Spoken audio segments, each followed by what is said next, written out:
So I just got done watching Andor Season 2 episodes 7, 8 and 9, and I'm just gonna come out and say it, this entire chapter was outstanding. Like, I mostly see this channel as a place for thoughtful discussion and mature, in-depth analysis, and don't get me wrong, I will attempt to do that in this video, but sometimes you just have to hold your hands up and say, this was awesome. This was amazing. I'm kind of floored by everything I just watched. Speechless, if you will. These 3 episodes really reminded me of the Narkina 5 prison arc from last season. Not just in tone or structure, but in that feeling of total disbelief. That feeling of, how on earth is this Disney Plus show about a secondary character from a spin-off released 9 years ago this exceptional, this mature? The writing, the pacing, the emotional weight of it all, it's operating on a level that still feels kind of unreal. And to be honest with you guys, I'm not sure that feeling will ever go away for any of us. Especially if the show can stick the landing in its final chapter, which I'm sure it will. And especially if the rest of what Disney's putting out under the Star Wars banner continues to lag behind a few trillion parsecs, which, let's be honest, feels pretty likely at this moment in time. But anyway, let's actually dive into the individual episodes as I attempt to wrap up my thoughts around all the brilliance I just witnessed. So episode 7, titled Messenger, is very much the calm before the storm, although even calling it calm doesn't feel quite right, because what Messenger does so well is create this heavy sense of anticipation, a mood of looming catastrophe.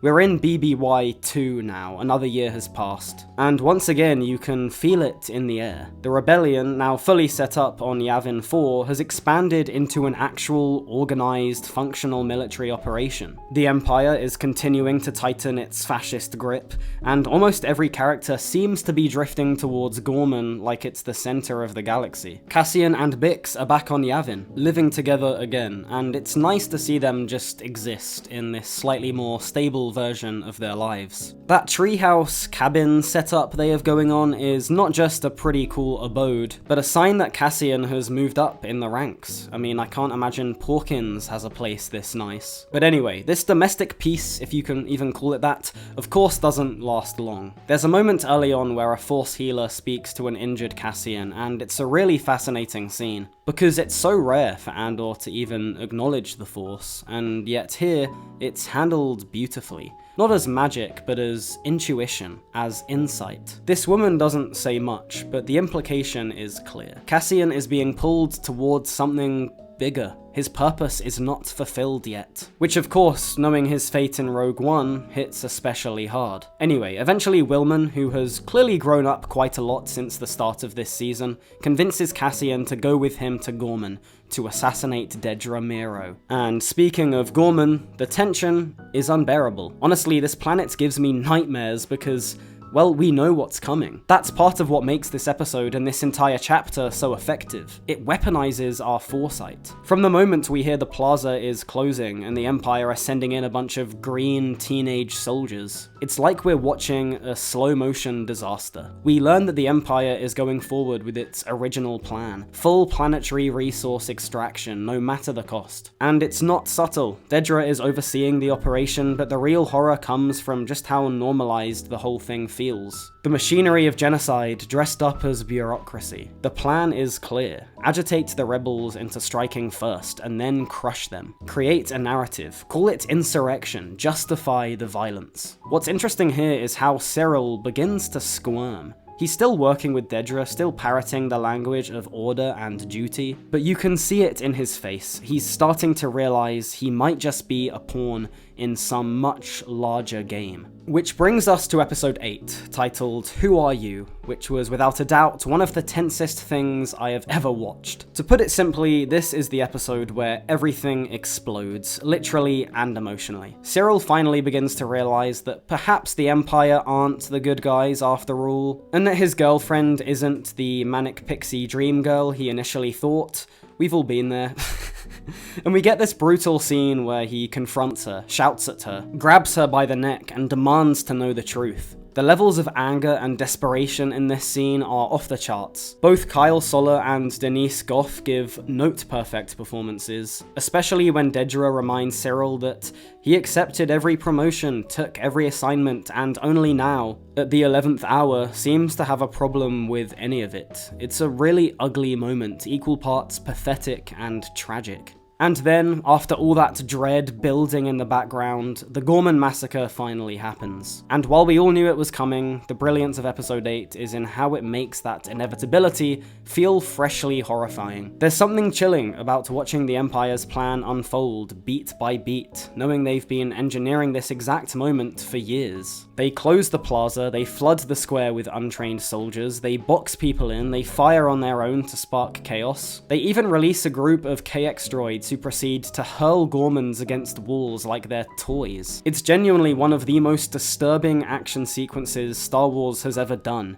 I don't even know if you can call it an action scene, really. I mean, there's no sense of triumph, no choreographed fight scenes, just raw, unfiltered brutality. Yet, in the middle of it, we do get some human moments. Like the bellhop who's able to set off a grenade, the same guy who earlier on told Cassian that rebellions are built on hope. A line that Cassian will repeat in Rogue One. But of course, the biggest thing that happens here is the confrontation between Cassian and Cyril, a clash that's been building since Season 1. And when it finally comes, it's messy, sudden, and completely stripped of all glory. Cyril spots Cassian through the chaos, mid-assassination attempt on Dedra, and the guy just snaps. He tackles him from behind, fueled by something halfway between rage and heartbreak and confusion. It's not really about loyalty anymore. This is personal. This is about failure and identity, and everything Cyril's tried to make himself believe in collapsing all at once. They wrestle, they brawl, they trade blows in the dirt like two exhausted, broken men, and eventually Cyril gets the upper hand, holding a blaster at Cassian. And for a moment, it really seems like he might lower the gun, give Cassian a hug, join the rebellion and live out his days happily ever after as an enlightened, time-traveling Jedi Mandalorian demigod. But of course, in a show like Andor, actions have consequences. And in the end, Cyril Khan is shot in the head by Caro Ryland, the leader of the Gorman Front, who had once trusted Cyril. And this was just really heartbreaking Shakespearean stuff, honestly. Like, I know I make fun of Cyril a lot on this channel, but he really was a great character. He really summed up that idea of there being nothing worth writing about except the human heart in conflict with itself.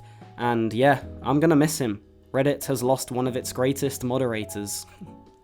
The episode ends with Cassian and Wilmot on the run, ducking through alleyways, dodging blaster fire, trying to escape the hell that's erupted around them. It's total chaos, the plaza's in flames, bodies are everywhere. Even Dedra is starting to doubt whether she's on the right side of history. Cassian and Wilman end up cornered by one of those KX units, but thankfully one of the Gorman locals, the guy who accidentally shot Cinta, is able to save them. And I suppose this moment, which quietly sets up the origin of Rogue One's very own K2SO, stands as a tiny flicker of hope in the middle of so much horror. A reminder that even in all this destruction, something can still be salvaged. But make no mistake, this episode was pretty miserable. And of course, it had to be, to hit as hard as it intended to. We even get some Imperial propaganda at the end, calling the fallen Imperial soldiers martyrs as if the whole massacre wasn't demoralizing enough. And this brings us to episode 9, titled Welcome to the Rebellion, which essentially portrays the fallout of the Gorman massacre, while still being a brilliant episode in its own right.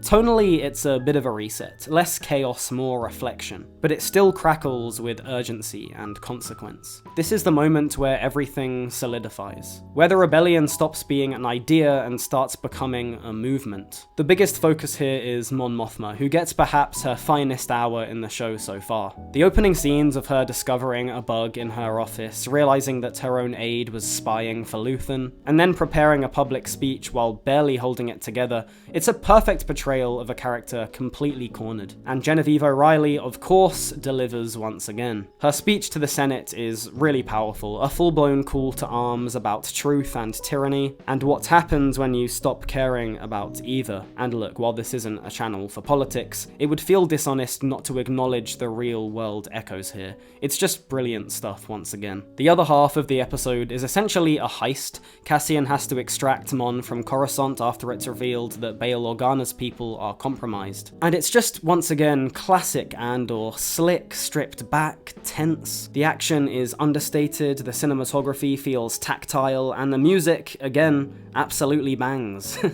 By the time they get her out and onto the ship, the show has pulled off the near impossible, making the logistics of Rebel transport, where we know all the characters survive, feel as thrilling as a lightsaber duel. It's also just really cool seeing Cassian and Mon Mothma in the same room. It's like two worlds colliding. And after all of that, the episode closes on two smaller, more intimate beats, but both of them hit surprisingly hard. First, we get this beautifully bittersweet scene between Cassian and Bix, where he basically says he wants out. He wants to stop running, find a place to live, and just be with her. And because Bix knows just how important he is to the rebellion, because she knows that they can't yet #escape the culture, she leaves. And it's devastating because we know where this story ends. We know where Cassian will end up, but now we also know what he's leaving behind. And then in the final scene of the episode, of the chapter, we get, again, just the slightest glimmer of hope, as the captured KX droid is reanimated, and of course this is the GOAT, K2SO from Rogue One. Things are really starting to come together now, and this whole chapter was just breathtaking. Once again, just like the first season, this is the best executed Star Wars I've personally seen since The Empire Strikes Back. This is everything I could ask for from Lucasfilm. If the rest of their TV shows and films were half as good as this, there wouldn't be such a problem between Star Wars